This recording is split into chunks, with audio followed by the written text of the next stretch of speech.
Hello दोस्तों, नमस्कार। कैसे हैं आप? आज आपके लिए एक कहानी लेकर आए हैं एक राजा की। कहते हैं कि पैसा इंसान को ऊपर उठा देता है। पैसा इंसान को ऊपर उठा देता है और इंसान पैसे को कभी भी ऊपर लेके नहीं जाता है। तो एक बार की बात है, एक राजा था। उस राजा की एक पुत्री थी। उसके पुत्र नहीं था। तो उसका अच्छा बढ़िया राज चल रहा था और राजा सोचता था कि हमारे जाने के बाद इस राज्य का उत्तराधिकारी कौन होगा।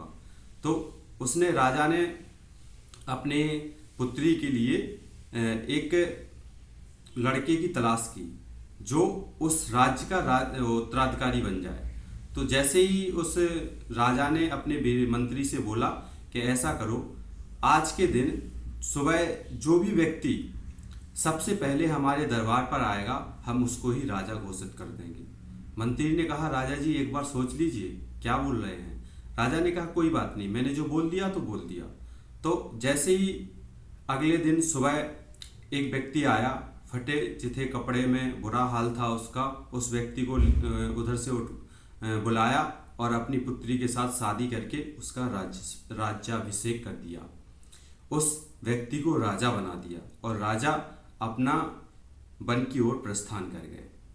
तो जो व्यक्ति नया आया था उसको राजा बनाया। उसने खूब मन लगाकर सभी चीज़ों को सीखा, कैसे युद्ध में जाते हैं, कैसे राज दरबार में जाते हैं, कैसे लोगों की विनती सुनते हैं, कैसे लोगों की इच्छाओं को पूरी करते हैं। सारी चीज़ें बड़े अच्छे ढंग से उसने सीखी और वो भी एक पराक्रमी राजा हुआ। तो जैसे ही राजा के जो भी मंत्री होते थे, तो हर एक मंत्री के पास में हर एक डिपार्टमेंट की अलग अलग की होती थी। तो लेकिन उसके अलावा एक ऐसी महल में कोठरी थी, छोटी सी, उसकी चाबी राजा हमेशा अपनी कमर के साइड में लगा के रखता था। तो लोग जो उनके मंत्री होते थे वो बार बार देखते थे, राजा उस कोठरी में जाते हैं कभी कभी 10-15 दिन में और एक एक घंटे तक उस कोठरी में रहते हैं।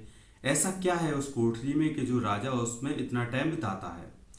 तो एक मंत्री ने पूछा कि राजा साहब, आप इस कोठरी में ऐसा क्या करने जाते हैं?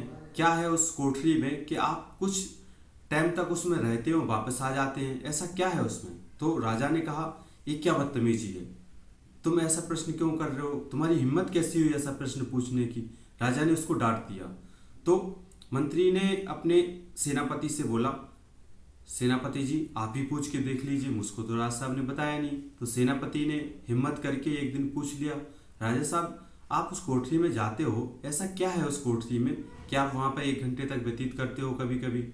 तो राजा ने सेनापति को डांट दिया। उसके बाद में मंत्रियों ने सलाह की कि ये बात रानी साहिबा को बताया जाए। रानी साहिबा पूछेंगी तो राजा साहब जरूर बता देंगे।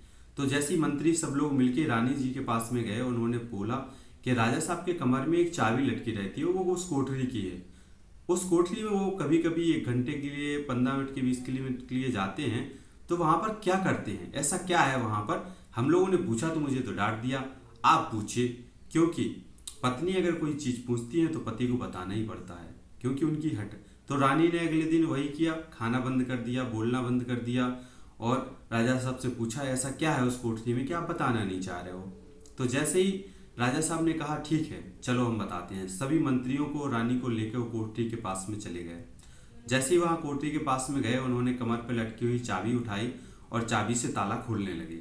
जैसे ही उनने ताला खोला, कोठरी में सभी लोग अंदर गए तो वहाँ देखा तो वहाँ खूंटी पर फटे पुराने कपड़े टंगे थे, उसके अलावा कुछ नहीं था। रानी बोली, यहाँ पे तो कुछ भी नहीं है, यहाँ पे क्या करते हैं आप?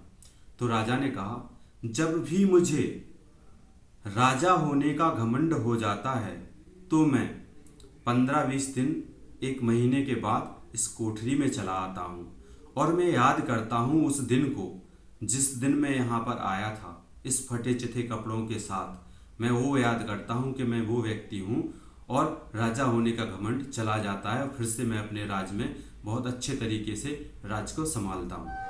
जैसे जैसे मुझे 10-15 दिन में, 1 महीने में एक घमंड आता है, मैं फिर से वहीं आ जाता हूँ उस कोठरी में और फिर से मेरा वो घमंड खत्म हो जाता है और मैं फिर से राज को अच्छे से चला पाता हूँ।